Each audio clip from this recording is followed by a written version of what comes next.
Hello बच्चों, सभी का स्वागत है आपके अपने यूट्यूब चैनल कंपोस्टर पर। आयोग का सभी अच्छे होंगे। और सोशियोलॉजी जो कि आपका लास्ट पेपर है उसके इंपॉर्टेंट क्वेश्चन आना स्टार्ट हो चुके हैं। तो ये आपकी फर्स्ट वीडियो है जिसमें हम शॉर्ट क्वेश्चन आंसर्स देखेंगे और टोटल दो पार्ट में आपकी शॉर्ट वीडियोज आएंगी।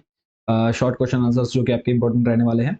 तो ये पार्ट फर्स्ट है। इसके बाद अभी एक आपका पार्ट सेकेंड, फिर एमसीक्यू, डेफिनेट यानी निश्चित उत्तर प्रश्न और लॉन्ग क्वेश्चन आंसर्स के वीडियो आना बाकी रह जाएगी। तो चैनल के साथ जरूर जुड़ रहे हैं। जिन बच्चों तक चैनल को सब्सक्राइब नहीं किया जरूर सब्सक्राइब कर लीजिए, ताकि जो लास्ट आपका एग्जाम है वो बहुत अच्छे से आप लोग दे पाए। तो बात करें जिन बच्चों को ये पीडीएफ चाहिए या फिर इन क्वेश्चंस को आप पीडीएफ के फॉर्म में लेना चाहते हैं, कैसे ले सकते हैं पूरी प्रोसेस हम समझेंगे।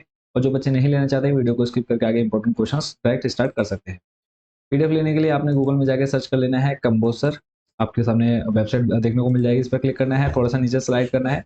ऑप्शन मिल जाता है आपको टॉप 30 क्वेश्चंस का। इस टॉप 30 क्वेश्चंस पर क्लिक करके आप थोड़ा सा नीचे आएंगे, क्लास 12 सिलेक्ट कर लेनी है। क्लास 12 में जाने के बाद आप जैसे सब्जेक्ट की लिस्ट मिलती है आप नीचे से देखेंगे सोशियोलॉजी या समाजशास्त्र का ऑप्शन मिलता है, उस पर क्लिक कर लेना है।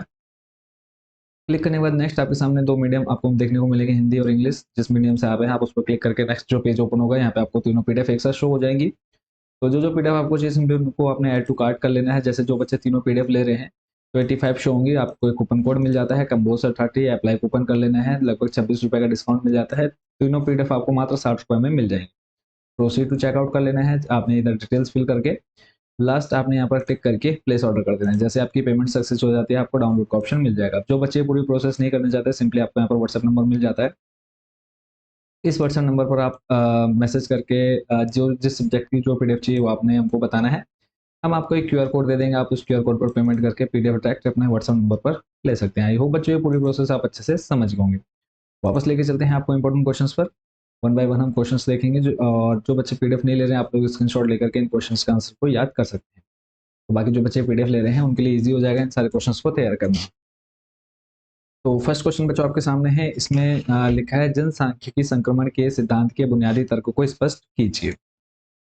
तो इसको आपने देख लेना है। नेक्स्ट क्वेश्चन लेके चलता हूँ। अगला जो प्रश्न आपके ये पूरा आंसर दे रखा है। अगला प्रश्न है जनसंख्या वृद्धि के प्रमुख सिद्धांतों की विवेचना कीजिए, या फिर जनसांख्यिकी संबंधी कौन से सिद्धांत प्रतिपादित किए गए हैं। 2014-16 में प्रश्न पूछा गया है। आंसर आपको नीचे दिया गया है, यहाँ से आप इसको कंप्लीट पढ़ लेंगे।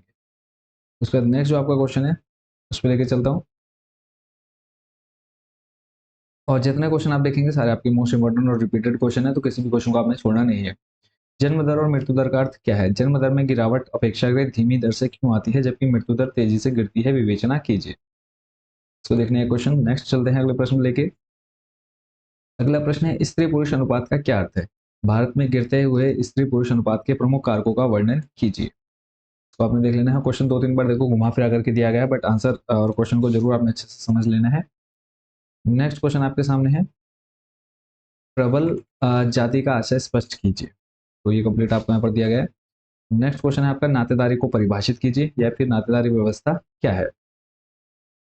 अगला प्रश्न है मूल परिवार एवं विस्तारित परिवार में अंतर बताइए। इसका अगला प्रश्न है जाति व्यवस्था में पृथककरण और अधिक्रम की क्या भूमिका है। 12 और 19 में प्रश्न पूछा गया है। डिटेल में आपको आंसर यहाँ मिल जाएगा। नेक्स्ट आपका उपनिवेशवाद किसे कहते हैं। उपनिवेश काल में भारतीय सामाजिक संरचना में हुए परिवर्तनों का वर्णन कीजिए। इसको आपने देख लेना है। नेक्स्ट है भारत में जाति की विशेषताओं की विवेचना कीजिए। 2011 में प्रश्न पूछा गया है।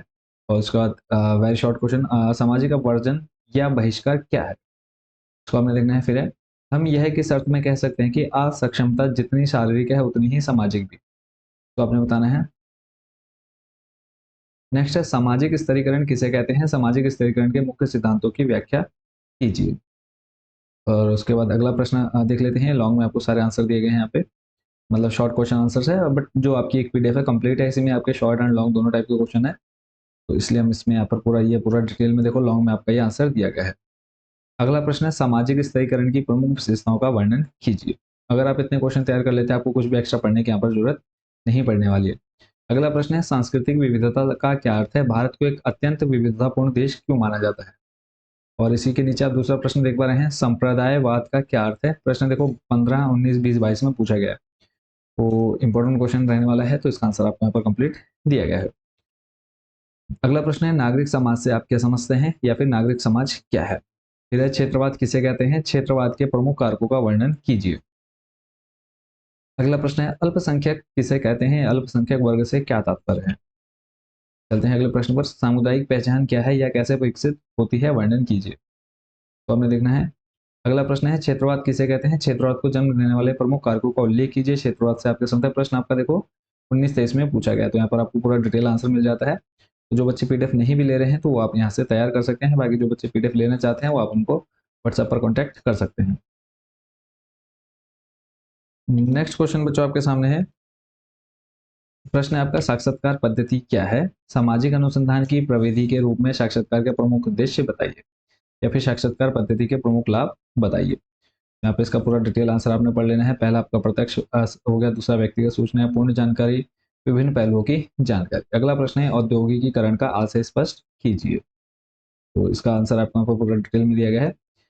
तो लगभग मान के चलिए आपके यहाँ से 25 से 30 क्वेश्चन कंप्लीट होते हैं, और बाकी के जो क्वेश्चन है उसको हम देखेंगे नेक्स्ट पार्ट।